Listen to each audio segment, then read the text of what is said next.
What's up, guys? I'm Andrew Goldfire from Gearbox. Today we're taking a look at the first ever campaign demo from Battleborn. I have Aaron Lindy, writer, Randy Varnell, creative director. Randy, tell me about the origins of the project.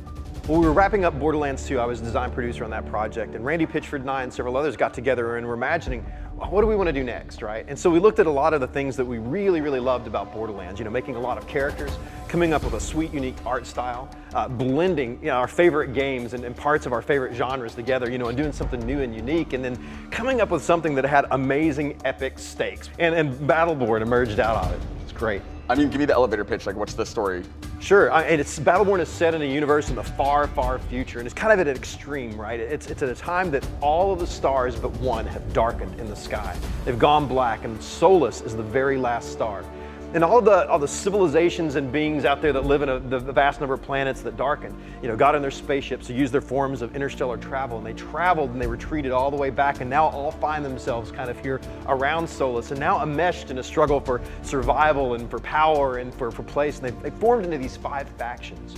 But they found out really quickly that they're not each other's worst enemy, that the actual worst enemy is out there, the Varelsi, this large and dark and mysterious foe that's coming in and has been behind the consumption and the darkening of the stars. And so it's now threatening Solus itself.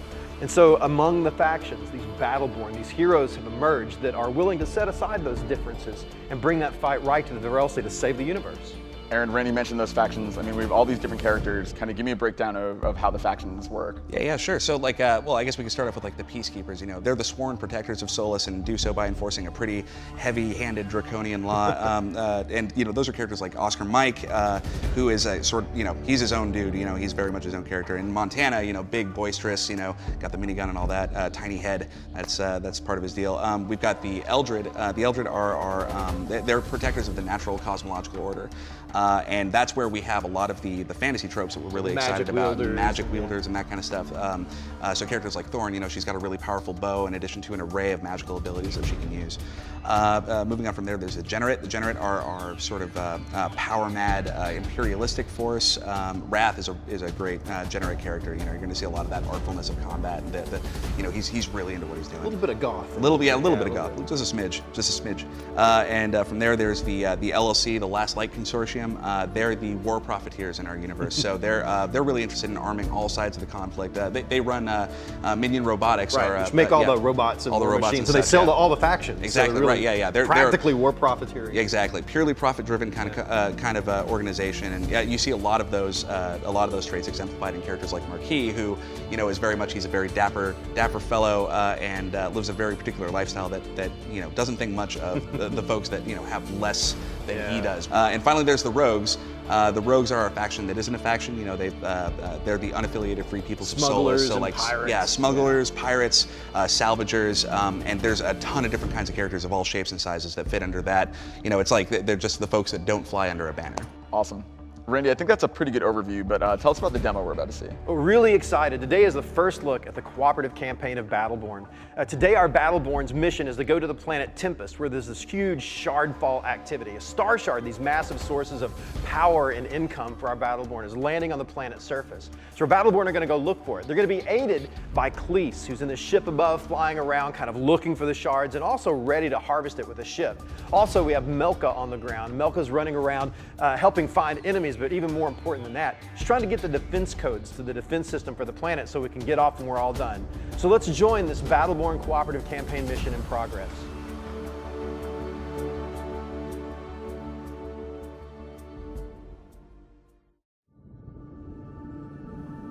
So first, let's take a look at some of our Battleborn today, get a good introduction. Starting off from the screen here, we've got Oscar Mike. Can you do this? Didn't think so. All right, moving down to the group down below. From left to right, one of my favorites, Montana. Gonna change my name to Mantana. Next to him is Thorn. And this is Miko, our combat botanist. Such wonder, so much wonder. And last but not least, Wrath. The sword's mine now.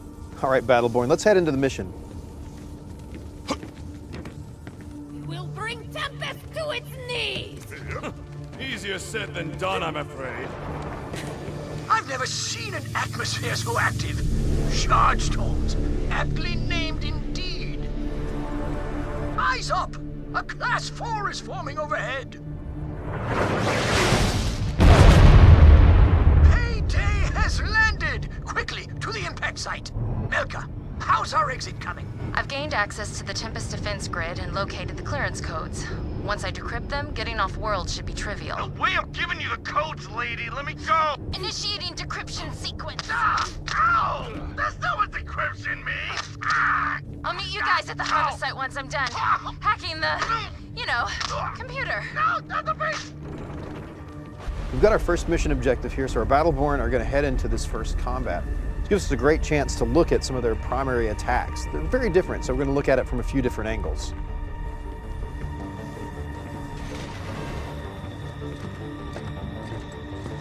Enemy robots.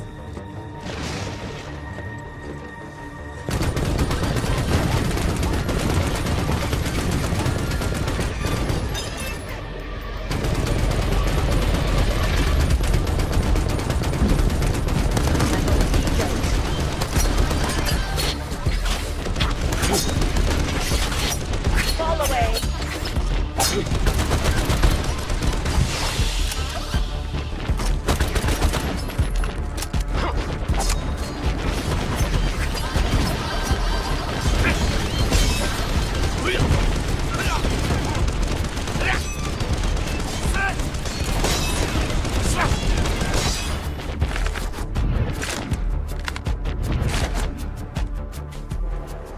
All right, now there's a good look at the primary attacks. Now let's take a look at some of our Battleborn skills.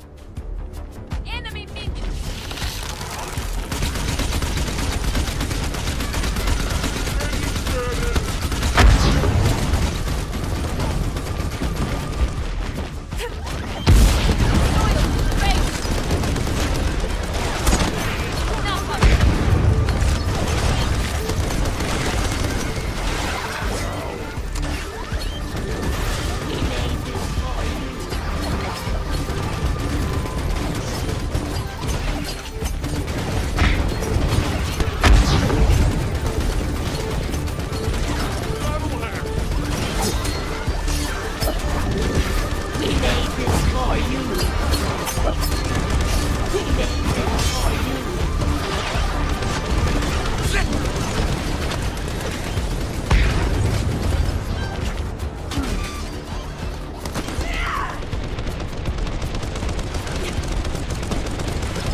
Deftly handled. Good show.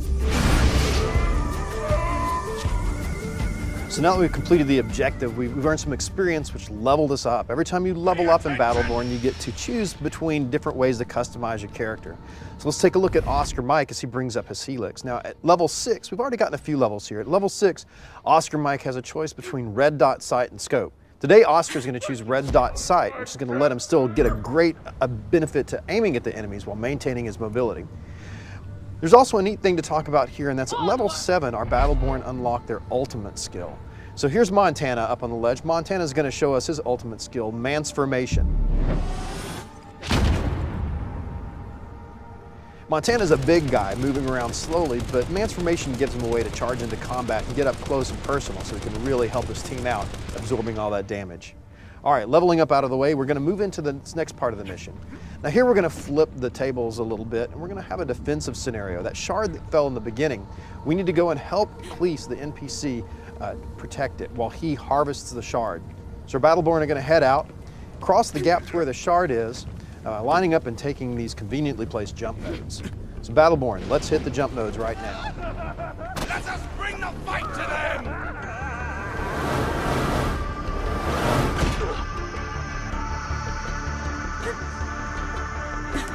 All clear? Excellent. Stand by.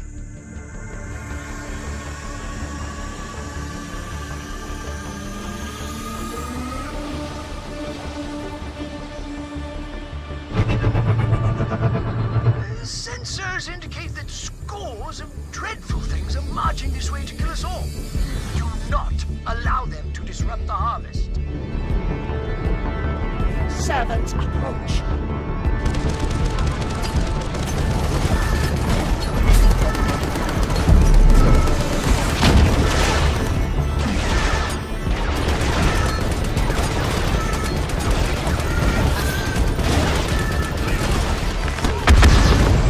Go on, run. See lots of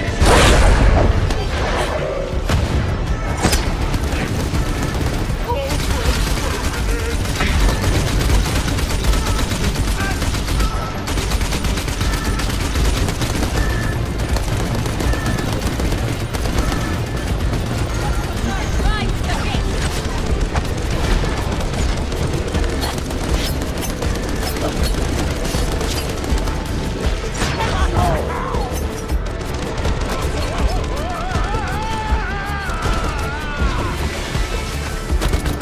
Good work, but there's more on the way.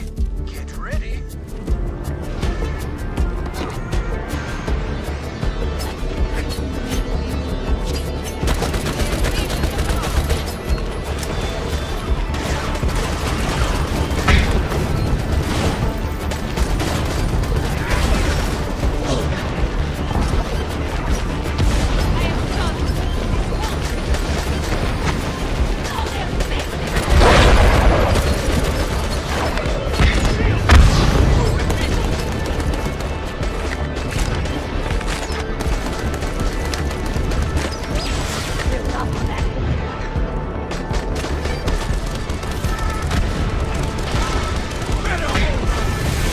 You're wiping them out handily, but this isn't over yet. More coming.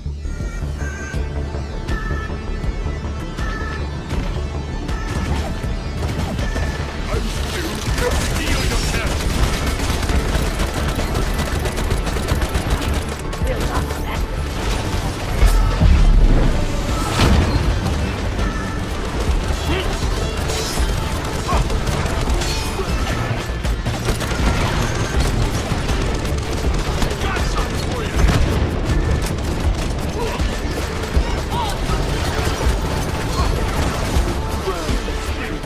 them apart.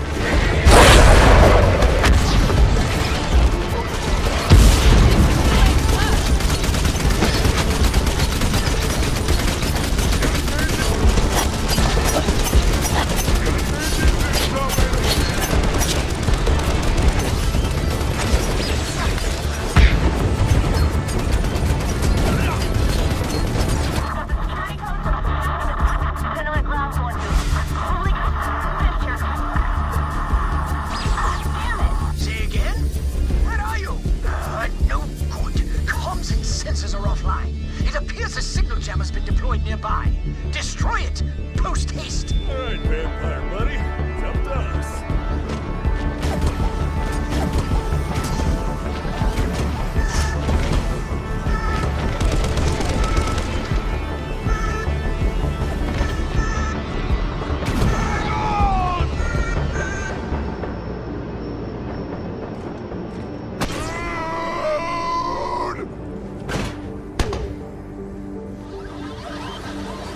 Let's go with target practice. Keep me.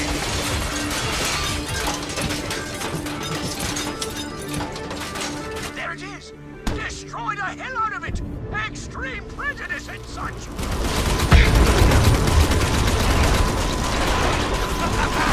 Get me down!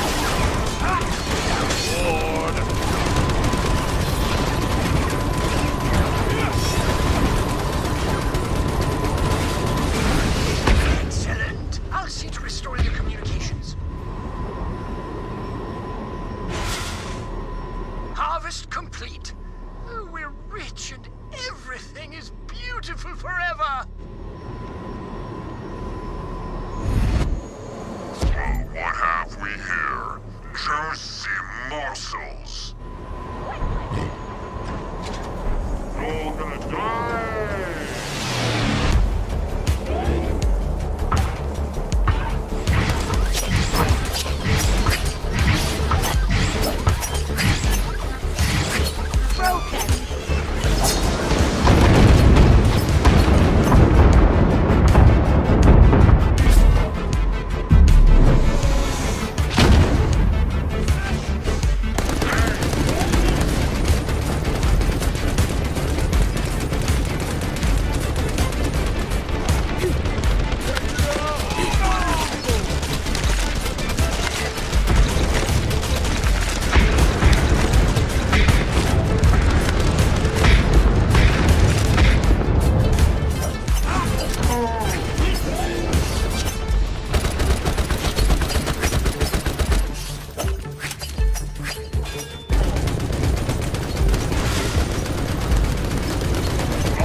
Surprise indeed.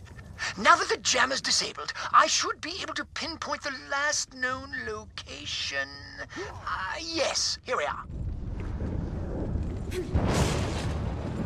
Be advised, this place creeps the hell out of me. Quit your whining. This is gonna be fun.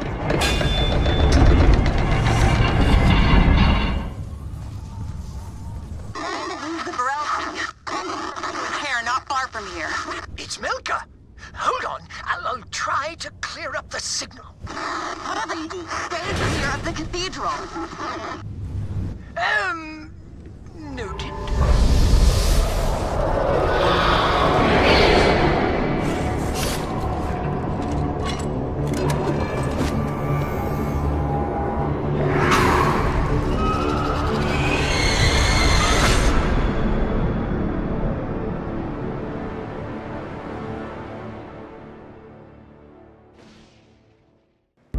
That's your first look at the cooperative campaign for Battleborn. Randy, when can people see more? Man, I'm really excited for people to get their hands on this game. They're going to be able to in 2015 when it releases on Xbox One, PS4, and PC. Very cool. Thank you, Aaron. Thank you, Randy. Thank you guys for watching.